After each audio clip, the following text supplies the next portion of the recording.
share my years ago. story 2 years to ago. be a cautionary tale, so that the next person that might be in a situation like mine, they don't take the route that I did. When you look at these pictures now of Gypsy Rose, what do you think First now? interview after release. I don't even associate with that little girl anymore. Do you recognize her? I don't. Like, I know that it's me, but at the same time, that isn't me anymore. Your mom has been portrayed as a monster. I don't believe my mother was a monster. She had a lot of demons herself that she was struggling with. I didn't want her dead. I just wanted out of my situation. Did y'all just hear what Gypsy said there? Run it back. She had a lot of demons herself that she was struggling with. I didn't want her dead. She said that extremely fast. And I haven't watched this interview in a long, long time. So I've honestly I forgot so many things that she's lied about. So I want to play some more clips of Gypsy's first interview with big media after she was released from prison. This is with ABC. And I realized that there were other options besides murder, but I was so sheltered that I couldn't see them at the time. She's the face of one of the most shocking crime stories in memory. This is the house where Claudinia Blanchard was found stabbed to death. Your mother controlled so much. Many people just can't understand why you didn't just get up and walk out of that wheelchair. You weren't sick. It's mental, it's emotional, it's physical. All these reasons combined together is what prevented me from just walking out of that situation. Give us a sense of the fear that you felt. I feared more than anything that if I ran away, that things would be worse for me at home. Gypsy becoming the mastermind in her mother's slaying after a lifetime of abuse. I actually didn't even want her to be killed. I just wanted out of my situation. Why does she keep saying that? Why does she keep saying that she didn't want her mom dead? She didn't want her mom killed. And I thought that was the only way out. So I think that there is this judgment on me that I killed my mom because I hated her, and that's not true. At age 23, she pled guilty for the role she played in her mother's brutal murder. Guilty. Stabbed 17 times by Gypsy's then boyfriend. Now, after nearly 9 years in prison, she's a free woman. Are you ready to join the adult world? I am. I think that I have gained enough life experience behind bars. Speaking on camera 1 week after walking out of a Missouri prison on December 28th. When you look at these pictures now of Gypsy Rose, do you recognize her? I don't. Like, I know that it's me, but at the same time, that isn't me anymore. In many ways, this is not Gypsy's second chance at life, but her first, at 32 years old, with a new husband and a social media star with millions of followers. Hey everyone, this is Gypsy. I'm finally free. Gypsy's first TikTok going viral, posted just days after her release. You're trending on TikTok, people saying things like, I'm tipsy for Gypsy. How many people are embracing you out there? Do you feel any conflict with that? You've got fame, even though you participated in a murder? Of course I feel conflicted. Fame is not what I'm looking for.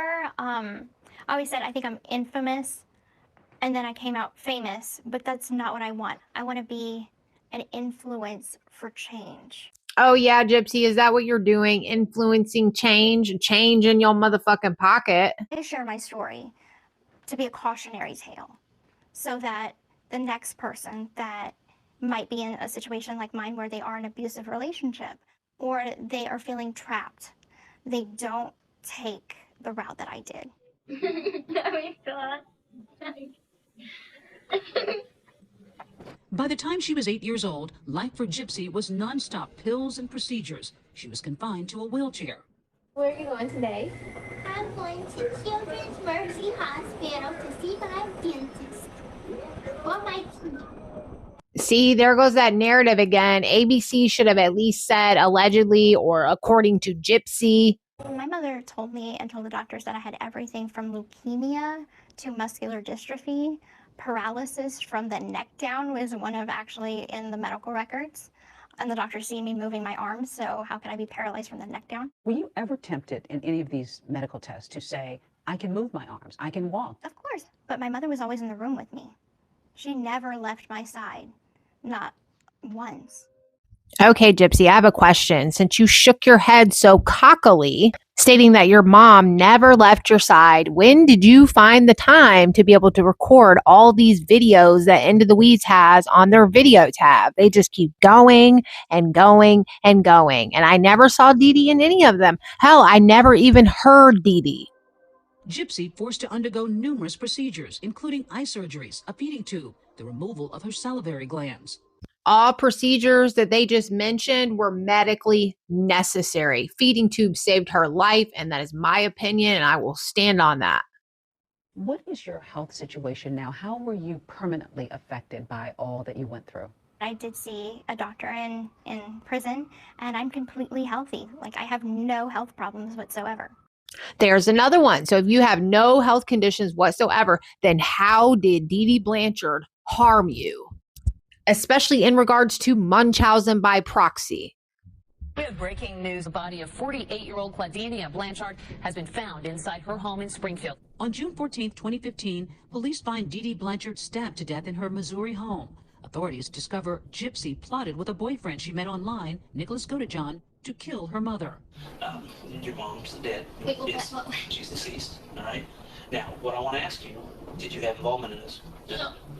The two even having sex in the next room near her mother's body. Gypsy would eventually plead guilty to second-degree murder. Godejohn was convicted of carrying out the stabbing death and sentenced to life in prison without the possibility of parole. Gypsy now revealing that drugs played a role that night. Did your addiction have any connection to this crime? I think a part of it did.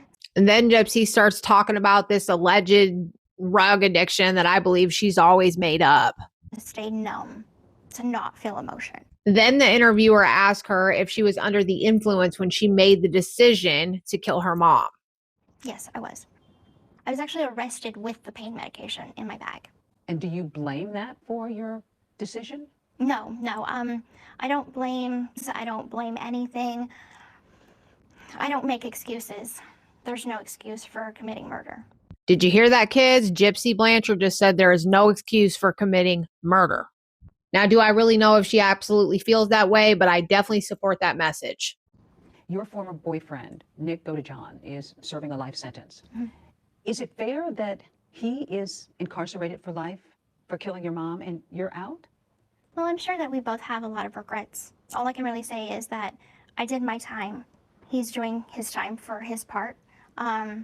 And I wish him well on his journey. Strange as it sounds, she says prison actually freed her. She's now sober and has earned her GED. How much do you think about your mom? I still think about my mom from time to time. After all, she still was my mother. No matter what she did to me, I wish that I could go back in time and change things. Was she a monster? I don't believe my mother was a monster. I want people to know that she had mental illness.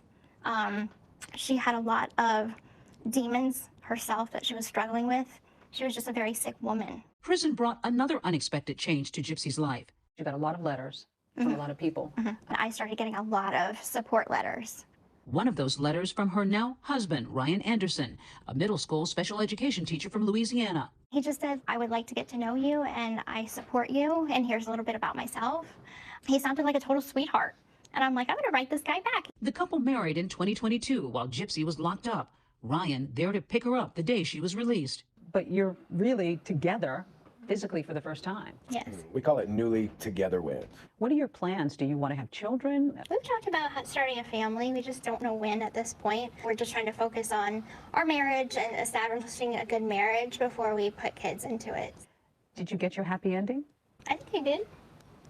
Time will tell. I think I'm a Prince Charming. Gypsy says she knows she still has a long road ahead. It's all a mirage. Good thing we are not dying of thirst in the middle of the desert, okay? We can see through this BS. Now the interviewer asked what I would say is probably my favorite question of the entire interview. Much of your life with your mom was built on essentially getting the sympathy of the public. How do you convince people that you're not manipulating them now, as you and your mom did so many years ago? Oh, right? I don't think I can convince anyone anything. All I can do is be myself, put myself out there and in the truest form. I'm not setting out to manipulate anyone. I'm just myself. My mind is just blown away from that interview. And you heard Gypsy. She's not looking to manipulate anyone. Do you believe that? As always, thank you for watching. Please like, follow, reshare, and comment to keep this conversation going, because it's nice to look back in time after the truth has came to the light, right?